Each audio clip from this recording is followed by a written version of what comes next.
Hello students, आज हम beta function पर कुछ सम करेंगे। इससे पहले के लेक्चर में भी हमने गामा की प्रॉपर्टी प्रूफ की है, उस पर बेस कुछ सम किए थे। उसके बाद हमने बीटा की प्रॉपर्टी प्रूफ की थी, उस पर कुछ बेस सम किए थे। आज हम फिर से बीटा फंक्शन पर कुछ और सम कर रहे हैं। अब जैसे ये सम जो दिया हुआ है ये बीटा की प्रॉपर्टी पर बेस्ड है। मतलब क्या दिया हुआ है, evaluate integration limit 0 to infinity x to the power 8 1 minus x to the power 6 upon 1 plus x whole to the power 24 dx। ये सम दिया हुआ है। अब इस सम को अगर हम देखें तो जो डेफिनेशन है बीटा की वो किसमें है, 0 to 1 में है। लेकिन जो प्रॉपर्टी है बीटा की वो किसमें है, 0 से इन्फिनिटी में है। और 0 से इन्फिनिटी में है किस टाइप से है, पहले हम वो देखते हैं कि बीटा की जो प्रॉपर्टी है पहले हम वो लिखते हैं। क्या है, limit 0 to infinity integration limit 0 to infinity x to the power m minus 1 upon 1 plus x whole to the power m plus n dx। अगर हम ध्यान से देखें तो हमें सम उसी टाइप का दिख रहा है, उसी फॉर्म में है। अब ये उस फॉर्म में और आ जाएगा अगर हम इसको सेपरेट कर दें।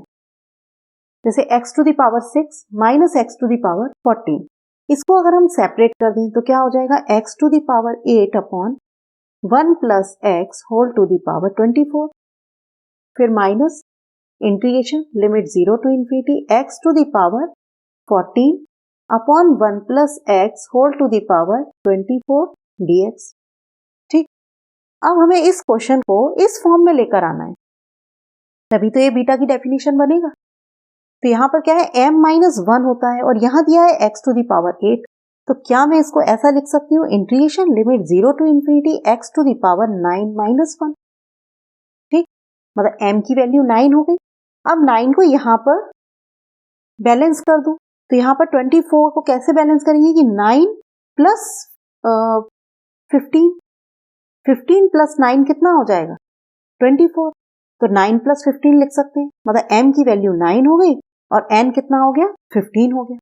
ठीक, इसी तरह से यहां पर limit 0 integration limit 0 to infinity x to the power 14 है, लेकिन लिखना किस फॉर्म में है, m minus 1 फॉर्म में। मतलब हम 15 minus 1 लिख सकते हैं 14 को, अपॉन में 1 plus x। मतलब यहां पर m की वैल्यू कितनी आ रही है, 15 आ रही है। अगर कंपेयर कर रहे हैं तो m कितना आ रहा है, 15 आ रहा है। यहां पर 15 में कितना ऐड करेंगे तो 24 हो जाएगा। मतलब 15 plus 9 लिख सकते हैं। तो ये हमारा जो सम है इसी फॉर्म में आ गया।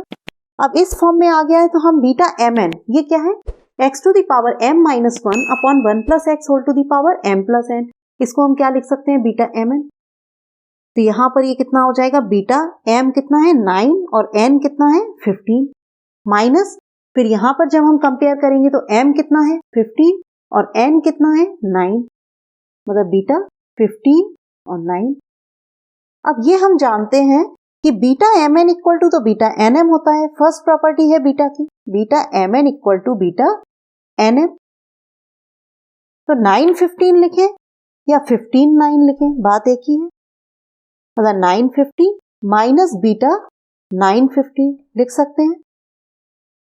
अब 9 15 माइनस 9 15 बीटा कितना हो जाएगा, 0 हो जाएगा। ये हमारा फाइनल आंसर आ गया। ठीक, तो i equal to 0।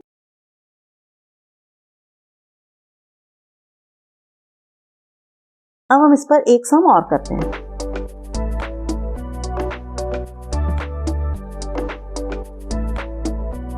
Second example है, prove that integration limit 0 to 1 minus x to the power n whole to the power 1 by n dx equal to 1 by n gamma 1 by n whole to the power n upon 2 gamma 2 by n। ये हमको proof करना है। अब सम हमें ये दिया हुआ है।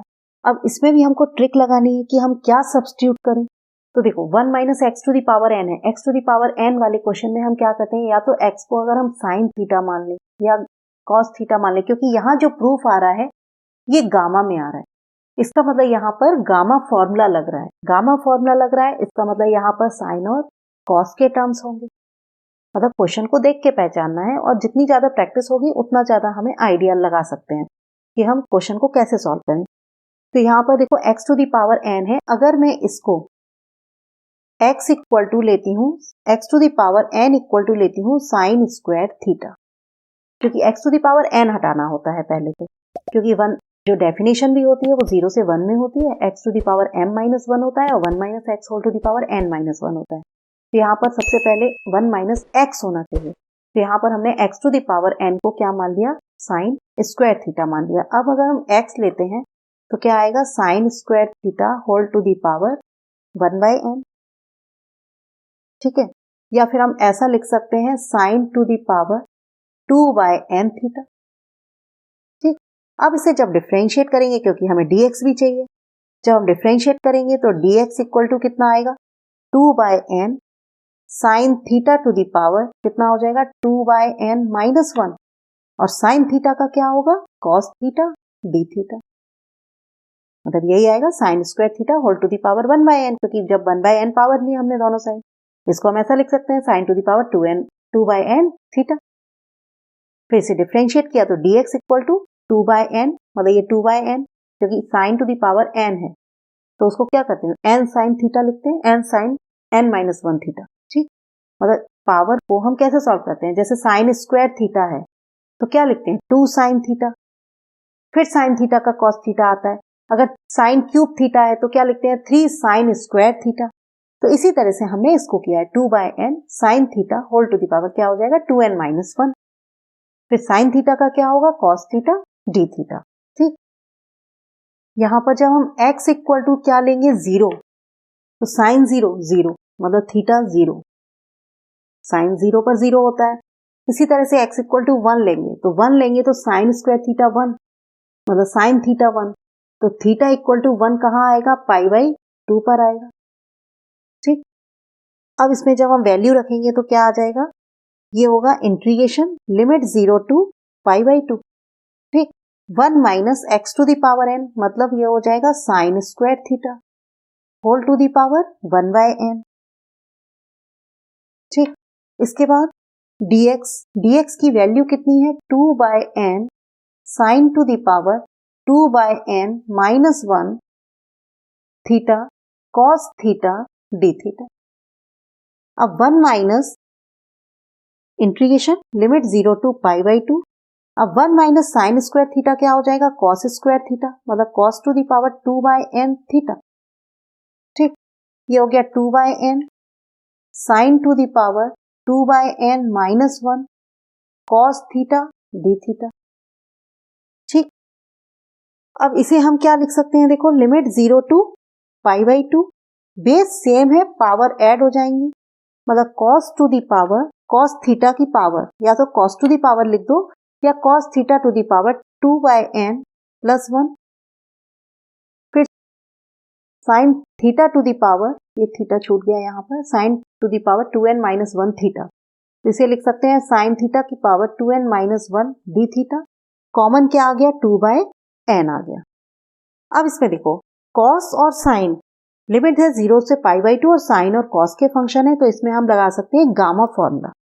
क्या लिखेंगे, by gamma formula. Gamma formula क्या होता है, integration limit 0 to pi by 2 sine to the power m theta cos to the power m theta d theta. ये फॉर्मूला क्या होता है, gamma m plus 1 by 2 gamma n plus 1 by 2 upon 2 gamma m plus n plus 2 by 2। ठीक, तो देखो ये हो जाएगा 2 by n gamma m plus 1 by 2, मतलब क्या लिखेंगे, गामा m प्लस 1 मतलब प्लस 2, m तो ये हो गया 2 बाय n प्लस 1 और प्लस 1 मतलब प्लस 2 अपॉन 2।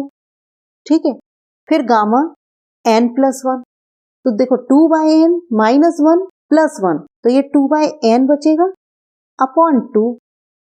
ठीक, अपॉन में क्या आएगा, 2 gamma m plus n plus 2 by 2, मतलब 2 by n plus 1 plus 2 by n minus 1 plus 2 by 2।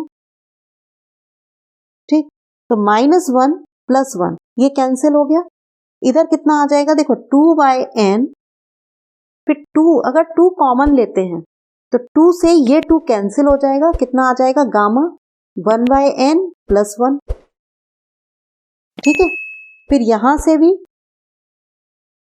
ये 2/n इंटू 1/2, 2 से 2 कैंसिल हो गया 1/n गामा का,